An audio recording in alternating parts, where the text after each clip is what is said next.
Good morning विद्यार्थी मित्र हो. आंतरराष्ट्रीय अर्थशास्त्र या पेपरमधील अभ्यासक्रमावर आधारित योग्य पर्याय निवडा या प्रश्नांच्या माध्यमातून आपण आंतरराष्ट्रीय अर्थशास्त्र या पेपरच्या अभ्यासक्रमाचे रिव्हिजन करीत होतो, अध्ययन करीत होतो. मागच्या तासामध्ये आपण योग्य पर्याय निवडा भाग 13 मध्ये क्वेश्चन नंबर 66 to 70 प्रश्न क्रमांक 66 ते 70 अशा 5 प्रश्नांच्या माध्यमातून अशा 5 बहुपर्यायी किंवा योग्य पर्याय निवडा या प्रश्नांच्या माध्यमातून आपण आंतरराष्ट्रीय अर्थशास्त्रातील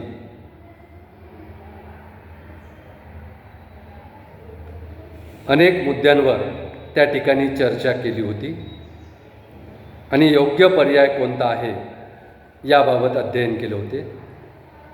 आज या तासामध्ये आपण योग्य पर्याय निवडा भाग 14 मध्ये योग्य पर्याय निवडा भाग 14 मध्ये क्वेश्चन नंबर 71 to 75 प्रश्न क्रमांक 71 ते प्रश्न क्रमांक 75 अशा 5 प्रश्नांचा त्या ठिकाणी अभ्यास करणार आहोत. अशा 5 प्रश्नांबद्दल योग्य पर्याय कोणता आहे ते आपण पाहणार आहोत. चला तर या तासामधला पहिला प्रश्न आपण घेऊया. Question number 71 dash dash dash रिकामी जागा आंतरप्रादेशिक आणि आंतरराष्ट्रीय व्यापार हा ओलींचा ग्रंथ कोणत्या वर्षी प्रसिद्ध झाला याबद्दल मागच्या काही तासामध्ये प्रश्न आला होता, परंतु त्या प्रश्नामध्ये आंतरप्रादेशिक आणि आंतरराष्ट्रीय व्यापार म्हणजे inter regional and international trade हा ग्रंथ कोणी लिहिला असा प्रश्न होता. आता त्याच प्रश्नाला त्यांनी थोडंसं फिरवून आंतरप्रादेशिक आणि आंतरराष्ट्रीय व्यापार inter regional and international trade हा ग्रंथ कोणत्या वर्षी प्रसिद्ध झाला असा प्रश्न विचारला. ओहलीन यांनी आंतरप्रादेशिक व्यापार व आंतरराष्ट्रीय व्यापार हा ग्रंथ कोणत्या वर्षी प्रसिद्ध केला ते वर्ष आपल्याला योग्य पर्याय म्हणून निवडावयाचा आहे. 1930 ब पर्याय आहे 1931, क पर्याय आहे 1932 आणि ड पर्याय आहे 1933. 4 पर्याय 1930, 1931, 1932 आणि 1933. तर आंतरप्रादेशिक आणि आंतरराष्ट्रीय व्यापार हा ओलींचा ग्रंथ कोणत्या वर्षी प्रसिद्ध झाला?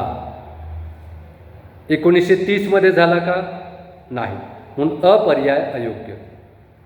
ब पर्याय 1931 मध्ये प्रसिद्ध झाला का? नाही, म्हणून ब पर्याय सुद्धा अयोग्य.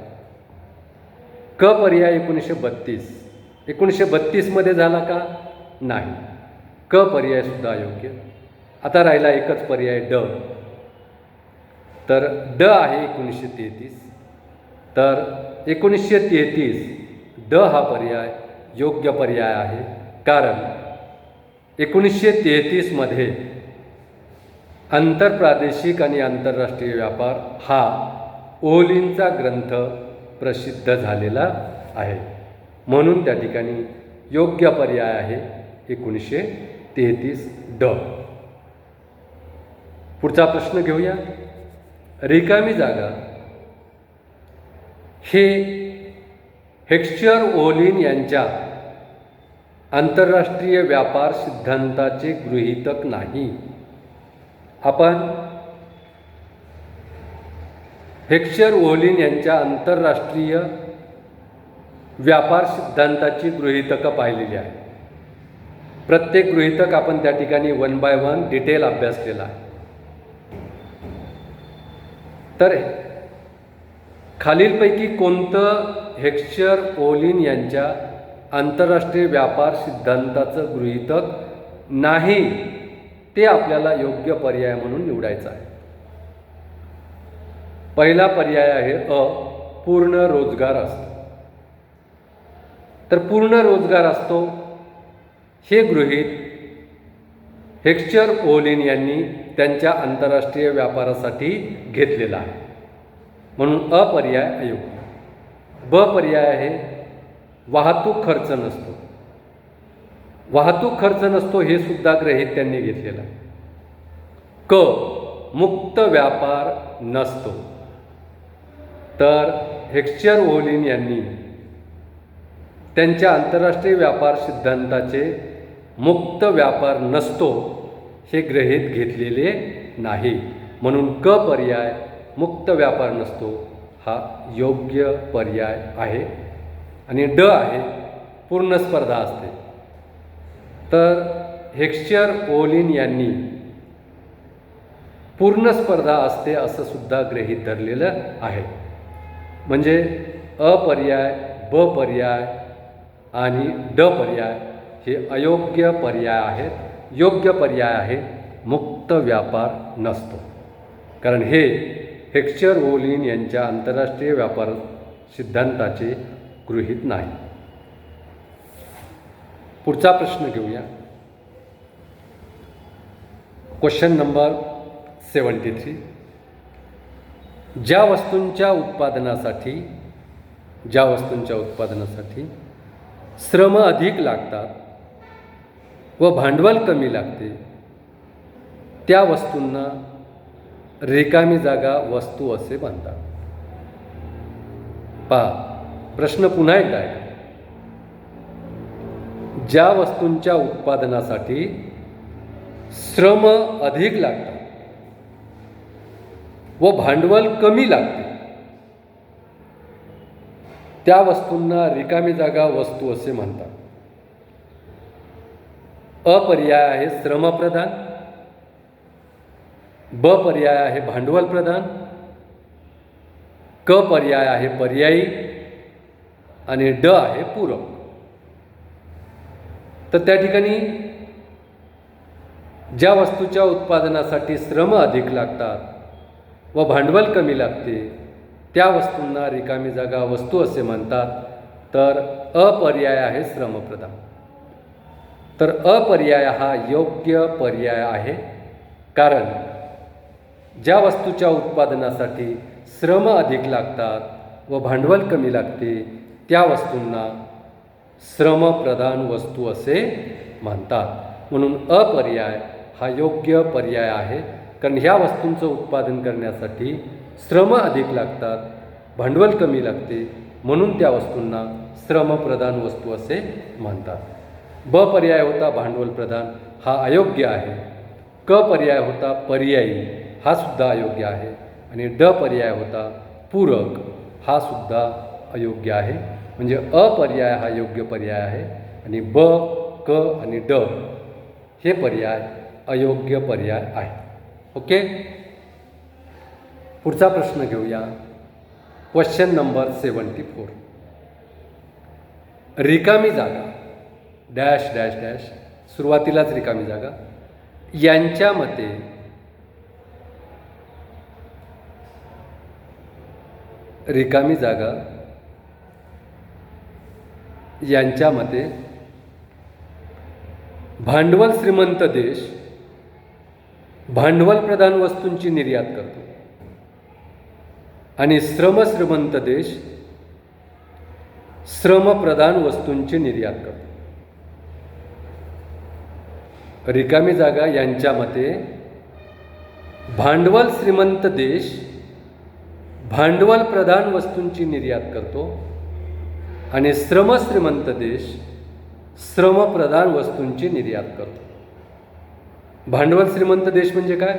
ज्या देशामध्ये भांडवल मोठ्या प्रमाणावर आहे त्या देशाला भांडवल श्रीमंत देश म्हणतात आणि ज्या देशामध्ये श्रम जास्त आहे, श्रमाची उपलब्धता जास्त आहे, त्या देशाला श्रम श्रीमंत देश असे म्हणतात। त्यावरून हा प्रश्न विचारलेला आहे। रिकामी जागा यांच्या मते भांडवल श्रीमंत देश भांडवल प्रधान वस्तूंची निर्यात करतो आणि श्रमश्रीमंत देश श्रमप्रधान वस्तूंची निर्यात करतो, कारण भांडवल श्रीमंत देशामध्ये भांडवल अधिक असल्यामुळं ते भांडवलाचा अधिक वापर करतात आणि कमी खर्चामध्ये उत्पादन करून ते निर्यात करतात। याउलट श्रमश्रीमंत देश श्रमाचा अधिक वापर करून वस्तूचं उत्पादन करतात आणि त्या वस्तू निर्यात करतात। म्हणून भांडवल श्रीमंत देश भांडवल प्रधान वस्तूंची निर्यात करतो आणि श्रमश्रीमंत देश श्रमप्रधान वस्तूंची निर्यात करतो, असं कोणत्या अर्थशास्त्रज्ञाने म्हटलेलं आहे हे आपल्याला ओळखायचं आहे। अ. ॲडम स्मिथ, ब. रिकार्डो, क. जे.एस. मिल आणि ड. हेक्चर ओलिन। अ. ॲडम स्मिथ अयोग्य पर्याय आहे, ब. रिकार्डो हा सुद्धा अयोग्य पर्याय आहे, क. जे.एस. मिल हा सुद्धा अयोग्य पर्याय आहे आणि ड. हेक्चर ओलिन हा योग्य पर्याय आहे। कारण हेक्चर ओलिन यांनी त्यांचा आंतरराष्ट्रीय व्यापाराचा सिद्धांत मांडताना भांडवल श्रीमंत देश भांडवल प्रधान वस्तूंची निर्यात करतो आणि श्रमश्रीमंत देश श्रमप्रधान वस्तूंची निर्यात करतो असं म्हटलेलं आहे। त्यामुळे हेक्चर ओलिन यांच्या मते भांडवल श्रीमंत देश भांडवल प्रधान वस्तूंची निर्यात करतो आणि श्रमश्रीमंत देश श्रमप्रधान वस्तूंची निर्यात करतो, म्हणून ड पर्याय हा योग्य पर्याय आहे। अ, ब आणि क हे अयोग्य पर्याय आहे। आता पुढचा प्रश्न घेऊया। Question number 75। क्वेश्चन नंबर 75, ज्या वस्तूंच्या उत्पादनासाठी भांडवल अधिक लागते व श्रम कमी लागतात त्या वस्तूंना रिकामी जागा वस्तू असे म्हणतात। पहा, ज्या वस्तूंच्या उत्पादनासाठी भांडवल अधिक लागते व श्रम कमी लागतात त्या वस्तूंना रिकामी जागा वस्तू मानतात। पर्याय अ आहे श्रमप्रधान, पर्याय ब आहे भांडवल प्रधान, पर्याय क आहे पर्यायी आणि पर्याय ड आहे पूरक। तर ज्या वस्तूंच्या उत्पादनासाठी भांडवल अधिक लागते व श्रम कमी लागतात त्या वस्तूंना रिकामी जागा वस्तू असे म्हणतात। कोणत्या वस्तू म्हणतात? आपण क्वेश्चन नंबर 73 मध्ये पाहिलं होतं की ज्या वस्तूंच्या उत्पादनासाठी श्रम अधिक लागतात व भांडवल कमी लागते त्या वस्तूंना श्रमप्रधान वस्तू असे म्हणतात। या उलट ज्या वस्तूंच्या उत्पादनासाठी भांडवल अधिक लागते व श्रम कमी लागतात त्या वस्तूंना रिकामी जागा वस्तू असे म्हणतात, तर त्या वस्तूंना भांडवल प्रधान वस्तू असे म्हणतात। कारण या वस्तूंच्या उत्पादनासाठी भांडवल अधिक लागते आणि श्रम कमी लागते, त्यामुळे भांडवल अधिक लागत असल्यामुळं या वस्तूंना भांडवल प्रधान वस्तू असे म्हणतात। या उलट ज्या वस्तूंच्या उत्पादनासाठी भांडवल कमी लागते श्रम अधिक लागतात त्या वस्तूंना श्रमप्रधान वस्तू असे म्हणतात। म्हणून ज्या वस्तूच्या उत्पादनासाठी भांडवल अधिक लागते व श्रम कमी लागतात त्या वस्तूंना भांडवल प्रधान वस्तू असे म्हणतात. त्यामुळे ब पर्याय भांडवल प्रधान हा योग्य पर्याय आहे. अ पर्याय श्रमप्रधान हा अयोग्य आहे. क पर्याय पर्यायी हाही अयोग्य आहे आणि ड पर्याय पूरक हा सुद्धा अयोग्य आहे. तर विद्यार्थी मित्र हो, या ठिकाणी आपण थांबूया. धन्यवाद.